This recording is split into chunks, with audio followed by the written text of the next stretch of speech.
This is one of my favorite pieces. I loved writing it and I hope you enjoy it too.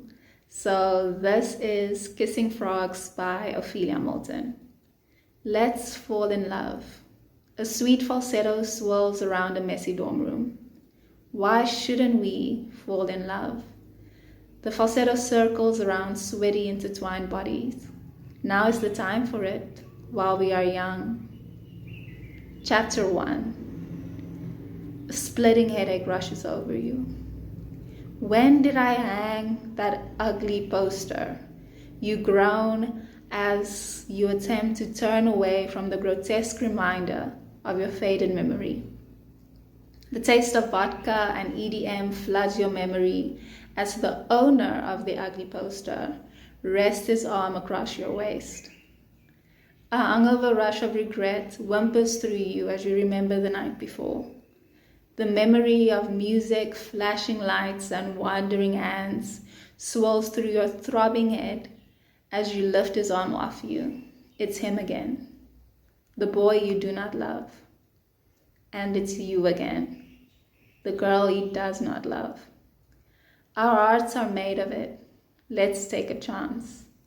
The falsetto continues to swirl around your bodies as you lazily try to find your shirt. Irony carefully puts together the pieces of last night. Are you ready to go? His deep voice whispered into your ear as the night drunkenly drew to a close around 3 a.m. You stare at the tattoo on his chest as he lazily rolls 2 cigarettes before sauntering to the window. You have a nice ass, he says over his shoulder, passing you a cigarette. You have good taste in music. Chapter 2. A tall, lanky boy turns on his side and smiles at you. The lazy, crooked smile that flirted you into bed now stares at you expectantly. So, did you know? You nod your head politely, remembering the last few seconds of your very brief sexual encounter.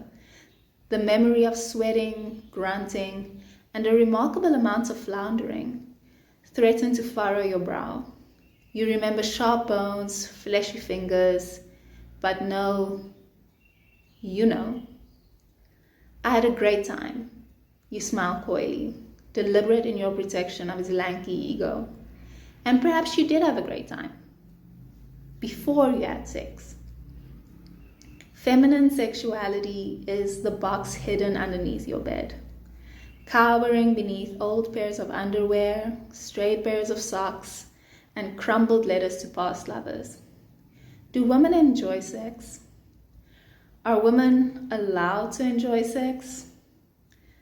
Should women be writing about sex? These questions float aimlessly around nightclubs, gender studies classes, and politics seminars. The answer is a gendered, resounding, only if you're a slut. The lanky boy turns his back to you. Perhaps if I liked you, I would have, you say to his snoring backside. Just hold on quickly.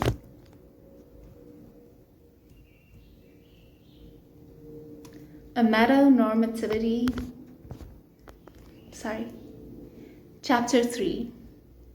Amatonormativity, otherwise described as a rush to the altar before sadness engulfs your lonely aging bones, shames single women and glorifies single men. It is the idea that only romantic love can provide happiness, and this love can only be found in monogamous, heterosexual relationships.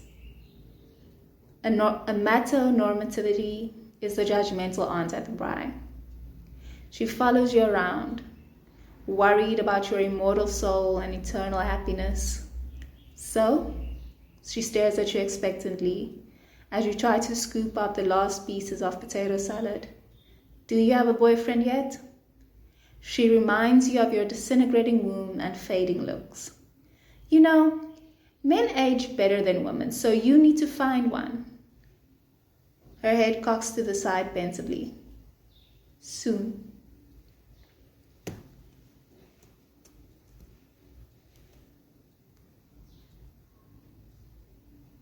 Again with the same problem. Sorry. You can also read this on my Medium at Pink Politics. Chapter 4.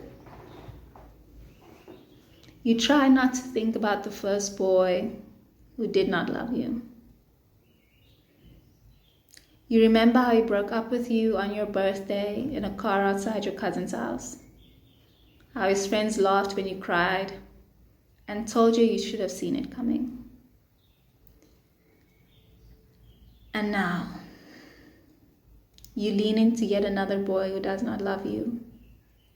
Perhaps that's why you came here. To fall in love.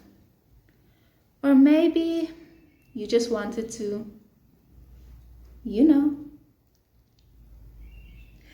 That has been Kissing Frogs with a few minor interruptions by Ophelia Milton. If you're interested in reading more of my work, I publish on Medium under Pink Politic.